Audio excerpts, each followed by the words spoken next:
Happy Halloween, everyone! Say what? Oh, it's not Halloween? It's definitely not Halloween.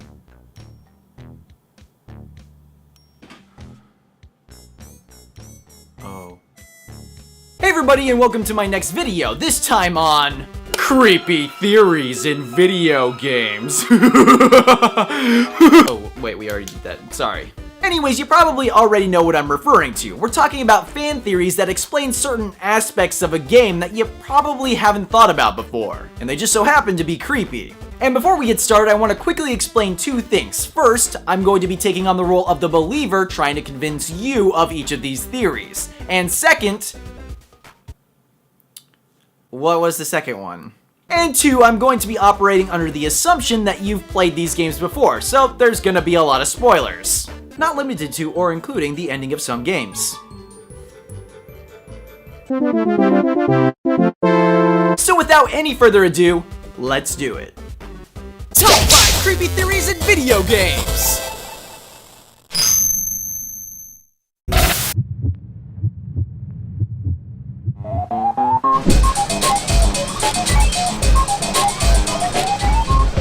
If there is any theory you're most likely going to know about from this list, it's going to be the Squall is dead theory. This theory documents and puts forward a lot of oddities throughout the game that supports the idea that throughout most of Final Fantasy VIII, the main character Squall is actually dead. I mean, there's a lot of weird things that happen throughout Final Fantasy VIII. And I'm not talking about jumbo cactuses that shoot at you. I'm specifically not talking about that. But what I am talking about is the fact that Squall seems to be dead after the first disc. So let's take a look at some of the facts. The entire build-up of the first disc culminates in a confrontation with Adia. The plan is to assassinate her for political reasons, but Squall dinked it up real bad and takes an icicle to the chest. She's all like, "Ba-bam! Ba-tam! Zap-a-bam! Ba-ta-bam! Cha-pow! Za-bang! Oh, I got you with my magic attack." Okay, so this is the part where it's theorized that Squall begins to die. He has now taken a fatal blow to the chest, falls over the balcony. We see Rinoa reach out to him, and he begins to die. The absolute last scene of this entire disc is Squall starting to close his eyes. And everything that takes place after this moment is Squall's dying dreams. Or at least, that's the theory. So now we actually have a lot of different things to consider, like the fact that there's a huge tonal shift between the first disc and the others. The first disc is almost grounded in this more realistic fashion, whereas the second and beyond are more fantastical and unbelievable. Does anyone else remember Norg? No? Cause it happened. The surface of the moon is made of monsters. Remember that? Everyone grew up in the same orphanage. That was a thing. Also, let me remind you that this was also a thing that happened. Time travel. Traveling through time. After Squall's supposed death, we wake up in the prison. Squall doesn't really remember what happened, and there's no wound to speak of. This is never explained or ever mentioned again by you or your party members. Furthermore, most of the mysteries of the story are then explained with those fantastical things that I had mentioned before. Even some of the relationship dynamics that Squall had throughout the first disc have changed. For example, Rinoa is actually infatuated with Cypher throughout most of the first disc. In fact, there's a lot more complex relationships going on in the first disc than any other part. But after the encounter with the sorceress, everything changes. Everything becomes so much more straightforward and simplistic in a way. Rinoa now loves Squall even though she's blatantly shown that she has no interest in him. The sorceress Adia is possessed by an all-powerful time-traveling sorceress from the future. And now Cypher is just evil, with no redeeming qualities. Even though him and the party have had their differences, but they still considered him a comrade. And he's even gone as far as to attempt to help the mission and save Rinoa. But now all of these things are black and white. There's much more to this theory, but the most important part that we have to talk about is the end of the game. After we've traveled through time to face Ultimisia and reach the final stage of the battle, she begins to utter this phrase which some people have interpreted as Squall coming to terms with the end of his life. She begins to say these words: "Reflect on your childhood, your sensation, your words, your emotions. Time. It will not wait, no matter how hard you hold on. It escapes you." Once we defeat her, we're presented with the end of the game. At first, what's seen could be interpreted as everyone being lost in time. We even see Squall wandering aimlessly through a dark void, seemingly forever lost. Squall begins to lose hope and sits down, attempting to remember the things that matter to him most. Or is what we are seeing his desperate attempt to cling to life?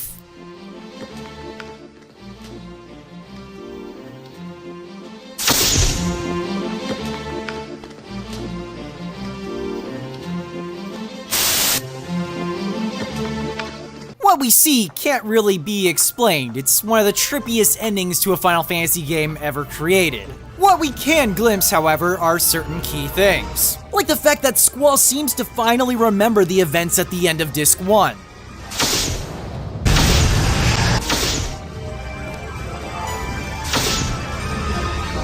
So I guess the question is what we're seeing actually just Squall's life flashing before his eyes?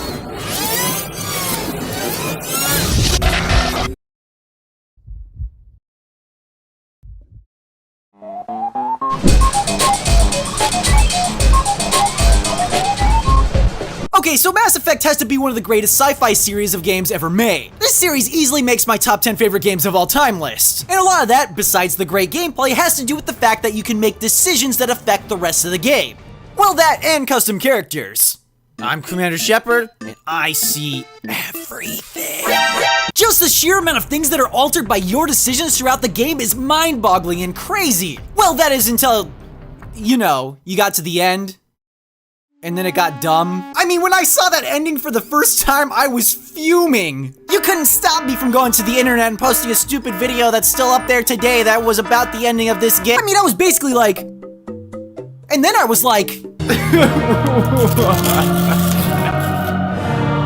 And then I died. But all that aside, it's about the journey, right?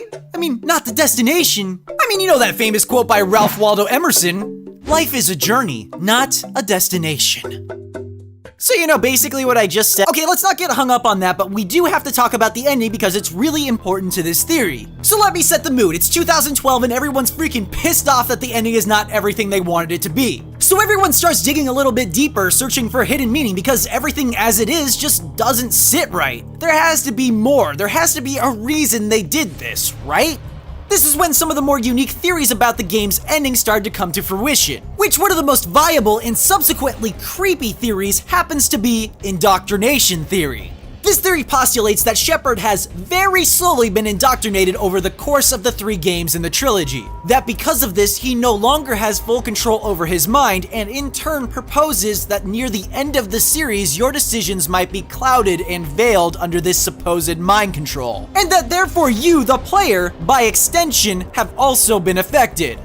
Jeez man, that's a lot of stuff to prove in such a short amount of time, but I'm gonna do my best. Let's just hit some of the more important points for now. First, what is indoctrination? According to the Mass Effect 2 Codex entry, Reaper indoctrination is an insidious means of corrupting organic minds. Essentially, your mind is reprogrammed through nefarious means. People who are being indoctrinated may complain of headaches and buzzing or ringing in their ears. You hear that hum? Is that just me? They can also start getting paranoid, thinking that they are being watched, and even have hallucinations of ghostly presences. The end result of indoctrination is full control of the host. Your mind is no longer your own. The visions cannot be denied. The Reapers are too powerful.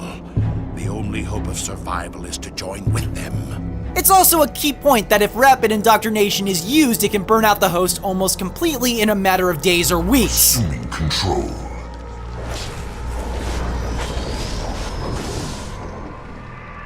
The slow indoctrination process can allow the host to live for months or even years. So I mean, it makes sense that the Reapers would want to control Shepard because he's a pretty prominent figure in the galaxy. Okay, so if all of this is true, when did it start? Well, arguably right here in the very first mission of the game when you didn't even know what was going on. For a split second, we see Sovereign, the main antagonist of the first game. Off in the distance. It's a ship. Look at the size of it.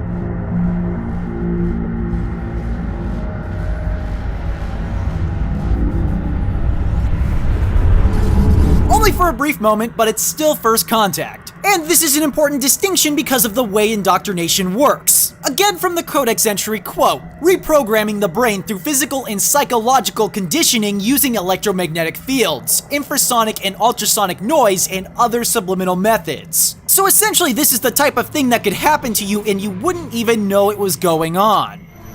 Yes, believe me, here would be bad. Very bad.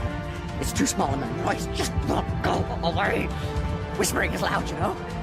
I need to get... During our adventures throughout the first game, we come to realize the power of this mind control. We actually interact with Sovereign on his Vermeer base, and we learn that there are other indoctrinated people as well. This character here can be let go multiple times throughout the series, and in the final game it is actually said through Codex entries that she was indoctrinated and eventually went crazy and killed people. That all started here on the base in Vermeer about 2/3 of the way through the first game. The first time we interact with this character, though, nothing seems out of place, and she seems to be fleeing in order to avoid being indoctrinated. The Spectre Saren is also battling indoctrination. I studied the effects of indoctrination. The more control Sovereign exerts, the less capable the subject becomes. Saren is probably one of the few life forms that has spent an abundance of time near a Reaper. Throughout the first game, he thinks his mind is his own, but slowly as Sovereign's plans unfold, we learn the truth. That the process of indoctrination has been taking place over the course of the entire game. In the third game, there also seems to be a lot of coincidences. Like the fact that nobody else can apparently see this child throughout the beginning of the game, which people theorize is actually Shepard hallucinating. We also run into the Rachni again, a race that you can save in the first game. They try to describe the effects of indoctrination, which seems to describe what Shepard is going through all too well. We only heard discordance, songs the color of oily shadows. So this takes us back to the end of the third game, where nothing seems to be making any sense. The choices given to you aren't very satisfying or are downright confusing. So what if this entire section at the end of the game wasn't actually happening? What if this was a battle, yes, but it was all taking place inside of Shepard's head? A battle against something that's trying to control his mind. And the biggest misstep here was that none of us even noticed it was happening.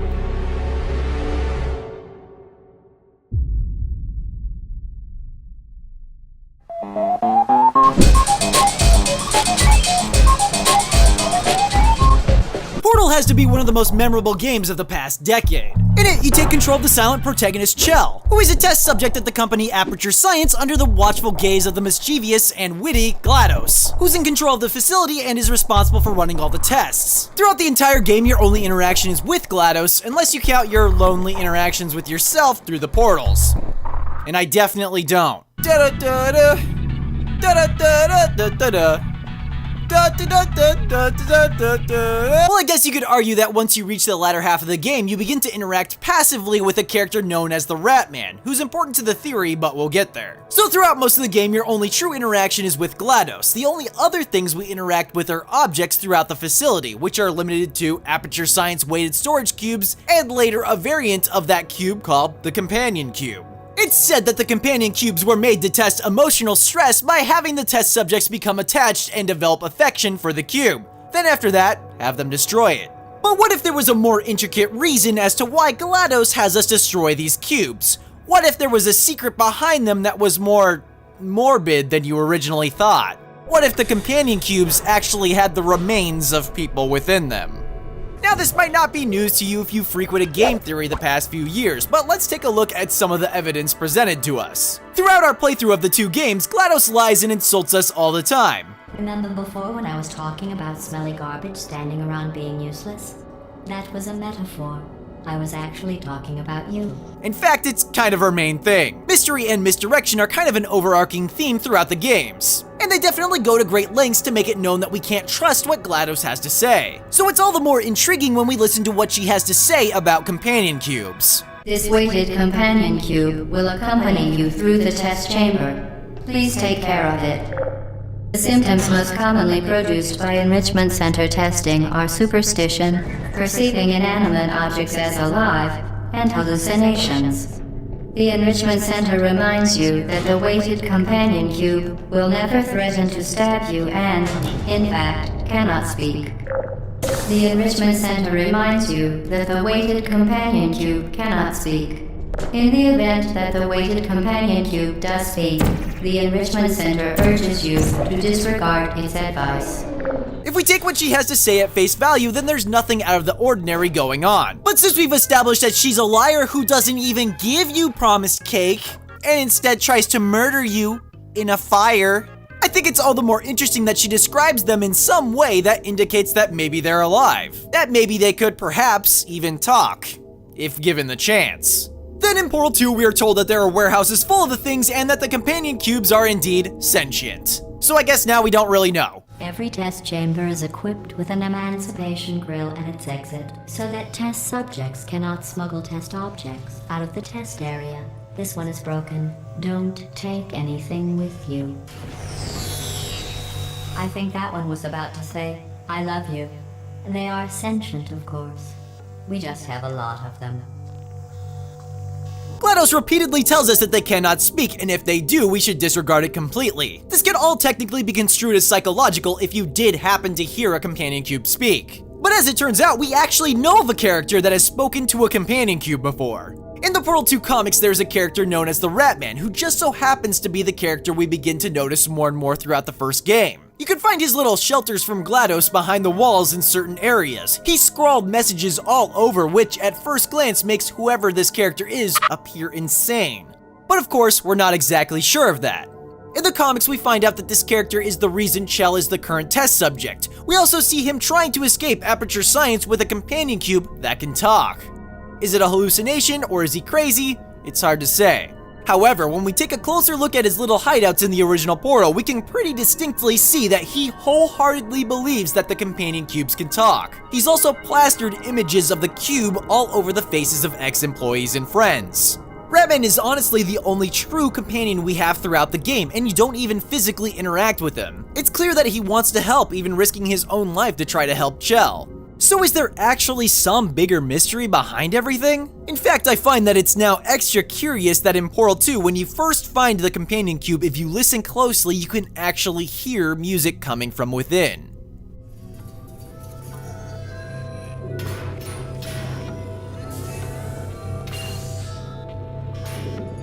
And when GLaDOS wants to destroy one of these cubes, people swear they can hear one last cry for help. I think that one was about to say, I love you. They are sentient, of course.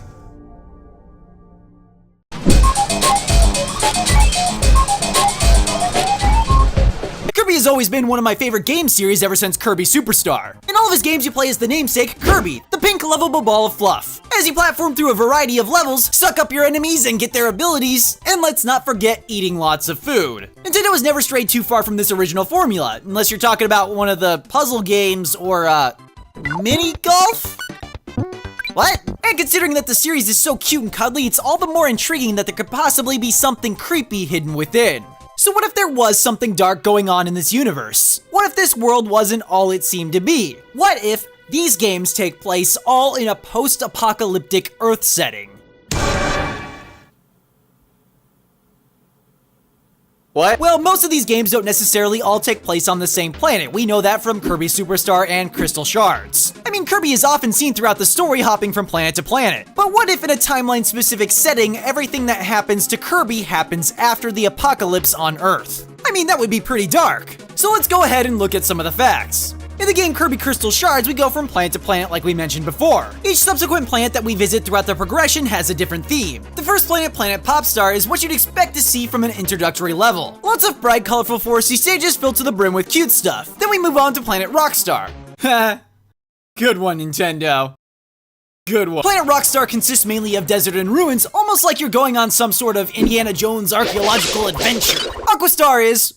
Well, it's water. I mean, do I have to point out everything? After we reach the fifth hub star called the Shiver Star is when the theory comes into play. If we look at the landscape of the actual planet from the level select screen, we can see that it closely resembles Earth. You can clearly see the outline of what would be North and South America, along with all the other countries. What makes this even more suspicious is the fact that it clearly has a moon orbiting the planet.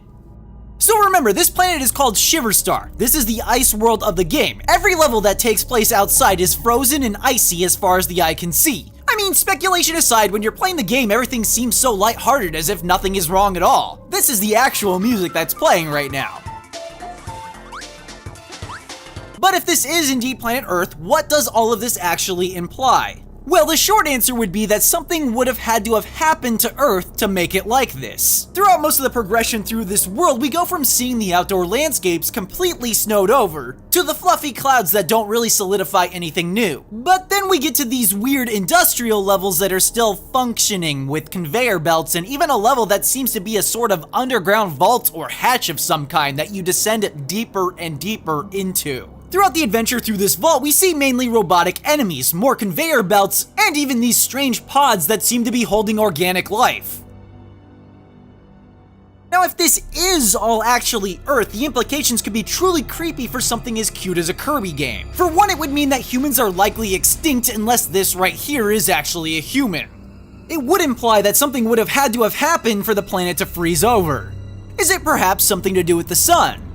Well, I don't think so. In the earlier levels, there still seems to be some form of organic life. Not to mention there's still trees, which means there has to be some sort of sunlight getting to them. So that's kind of out of the question, but I do have one thing to offer. There is this hypothetical and untested scenario that comes about after a nuclear war. The hypothesis is called nuclear winter, which posits that if there was ever a large-scale nuclear war, the ramifications of that war would be a universally cooled Earth. Speculation states that if a large-scale nuclear war ever took place, the Earth could be cooled up to 20 degrees Celsius.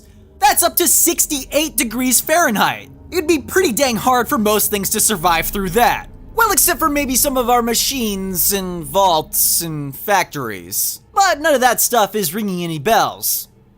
Right?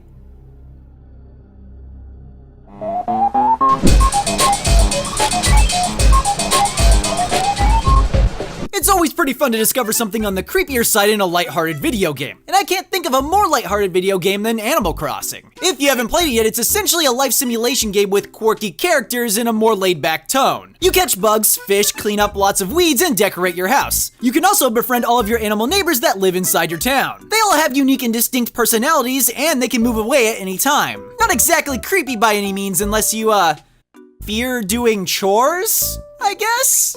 Let's face it, I don't blame you. Last year in my creepy Easter eggs video, we found out that there was already something kind of sinister in Animal Crossing, leading some people to dig a little bit deeper looking for clues to support another theory. The theory being that maybe you're actually stuck here in this village, against your own will. And not only are you stuck here, but you've been abducted in the process. Everyone here is a part of this child abducting cult, and their friendliness is actually just a facade.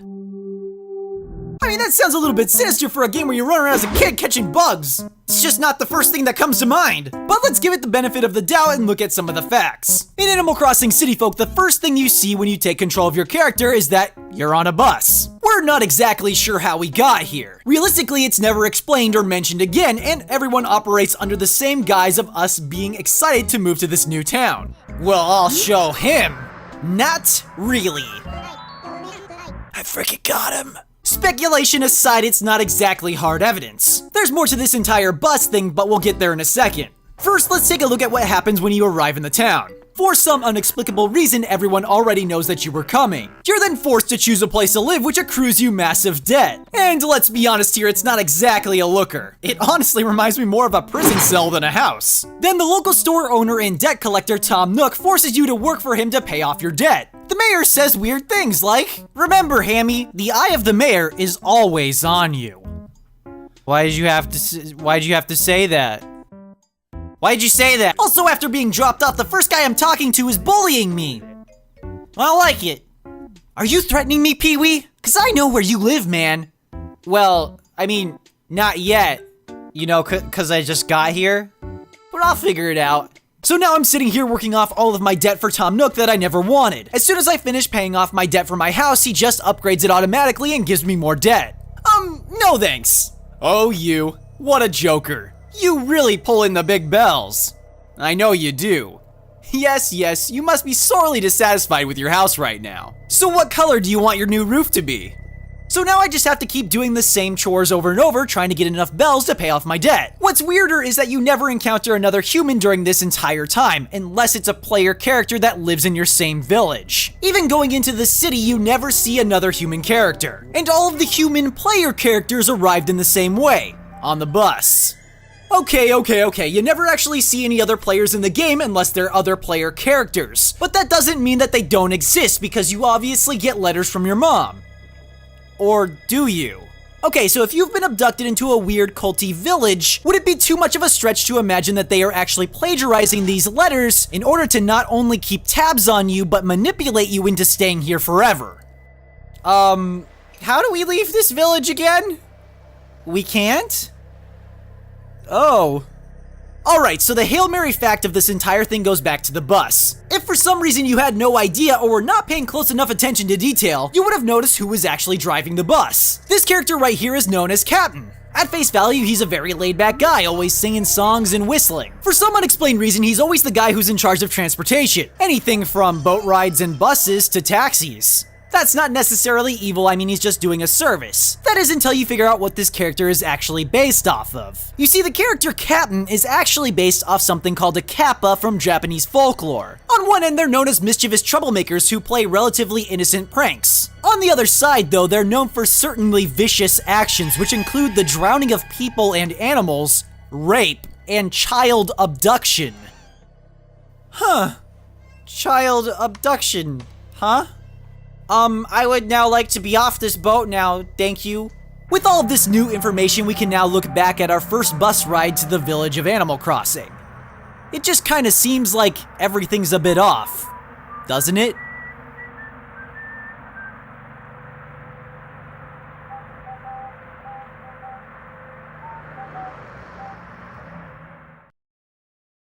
Woo! Thanks so much guys for watching that decently lengthy video. I hope you guys enjoyed it. Don't forget that if you want to see more videos like these, you can click that subscribe button, and if you like the video, click the like button. You can also follow me on all my socials. I got a Facebook, a Twitter, a Tumblr, links are in the description. And if you're in the mood for some more countdowns, I got 2 more for you right there. Top 10 exploits in video games and top 10 annoying enemies. Don't forget to comment down below and let me know if there's any other creepy theories that you know about, or you can tell me which one of the ones that I showed you was your favorite. But that's it for me this time, guys, and as always, I'll see you guys in the next video.